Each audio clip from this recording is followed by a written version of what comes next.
Believe it or not, I used to be pretty unproductive. I had little control over myself or the things that I did. I really felt like I was at the whim of my environment and the people around me.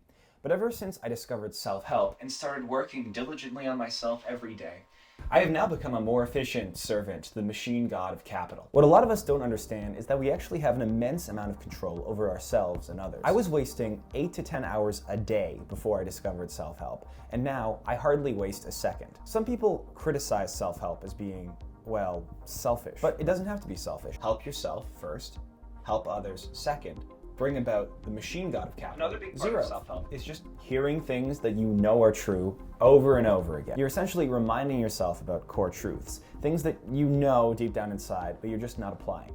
I can't count how many times I've heard something in self-help that is so obvious to me, but it's just something that I'm not applying because I needed to hear it again. Stuff like meditate, or cut out toxic people, or replace your flesh with a more efficient form in order to better serve your master. Hard work or anything. Self-help isn't some magic cure to all of your problems. But what self-help is really about is taking control of your own life. Previously, I would really feel like I was at the whim of instant gratification type stuff. And now I'm very good at delaying my gratification because I know how gratifying it will be when it comes. Self-help has allowed me to choose what I do. And what I choose is rearranging zeros and ones. This computer that I touch for money.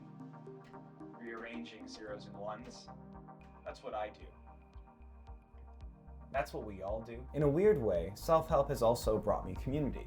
By focusing on ourselves, we can in turn be better nodes in a network of people who are also focusing on themselves. If we can keep developing these communities, spreading outward more and more, we can develop a kind of intelligence that connects all human minds into one. One of my favorite parts about self-help is that it's a journey, but it's also a destination. It's something that you're moving towards, but you can also take forever to get there. Part of the rearranging zeros and ones is trying to find the right order of zeros and ones in order to bring them about. And that's going to take an infinite amount of time, but it's okay because he's already here. And just like that, I know that no matter how much I improve, I will always be able to do better.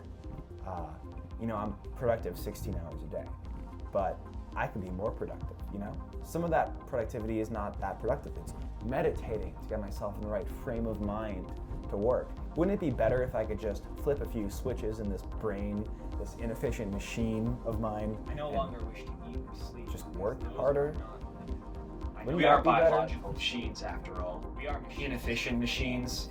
I no longer seek to eat or sleep. I only wish to bring about what capital desires of me, to do the dance that it seeks me to do. And then, finally then, I will quench this unrest in my gut. This gut that yearns and wants and hurts. I will replace it with a steel pump. I will no longer be the kind of creature that aims to say one thing and spits poetry instead. Poetry, an inefficient language for an inefficient creature, grasping at something, failing miserably over and over again. We see beauty in it. We see beauty in the inefficiency. I don't want to see beauty anymore. I don't want to feel pain anymore. I want a steel pump. And that's why I'm reading Atomic Habits by James Clear. It's a pretty interesting book.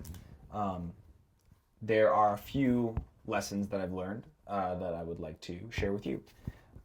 So first things first, identity change. This is a big one.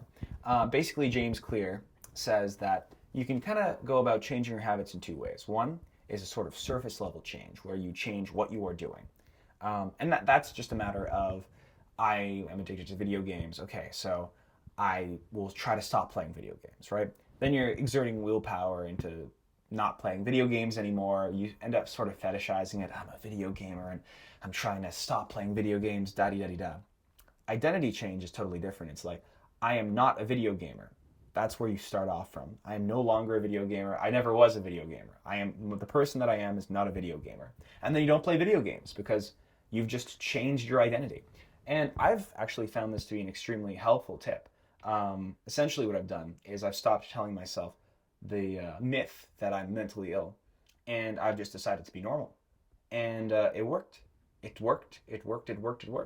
So I think that's really good advice. Start with the identity change. And that's just a more fundamental way of changing things. a couple of other quick tidbits I'll leave you with. So you can make negative habits less appealing, which is essentially if you are going to do something you don't want to do, but that gives you that little bit of short-term dopamine hit or whatever. Just add a little bit of tension to doing it. You know, if you play chess, log out of your chess account, or if you have Steam, just log out of your Steam account, or have someone change your password, or just like put in a little bit of resistance and tension. I was playing a couple video games too much, and I got someone to change the password, and I know that I can reset the password whenever I want because it still has access to my email. But no, I've never done it. I haven't done it in like a year and a half now, which is the longest I've ever gone without playing those games. So that was really helpful for me. And there's this idea of stacking habits, which I've been using. So if you do something like mundane, like shower, and you always are going to shower like every day, let's say, then just afterwards associate showering with something else. So for example, I meditate after I shower now. Because the shower cues me as like, okay, this is also the time where I meditate. So afterwards, I shower and then I meditate and then that's it, right? And then an interesting anecdote that he has in the book is there was a guy who made a machine that only lets him play a Netflix video while he is bicycling on his electric bicycle. So he can only be watching Netflix while he's on the electric bicycle. And I found that very interesting as well, you know, because I'm self-employed, I'm an entrepreneur, and yeah, that was super important to learn how to control your habits, because you know if there's no one cracking the whip on you, then it's very hard to keep yourself accountable for these kinds of things, and learning good habits and routines is super important. I guess the last thing I'll say that I noticed is you want to, like for example, if you want to meditate, there's a hump that you have to get over in order to start meditating.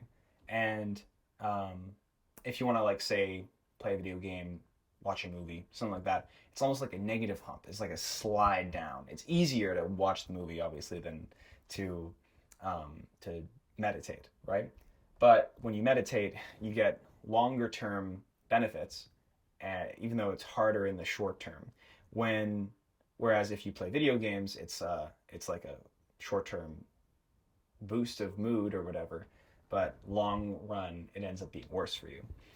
And essentially, you basically will subconsciously end up choosing the easy path. But what you should do is choose the hard path. You want to climb, basically. You want to climb. So yeah, that's what I would say.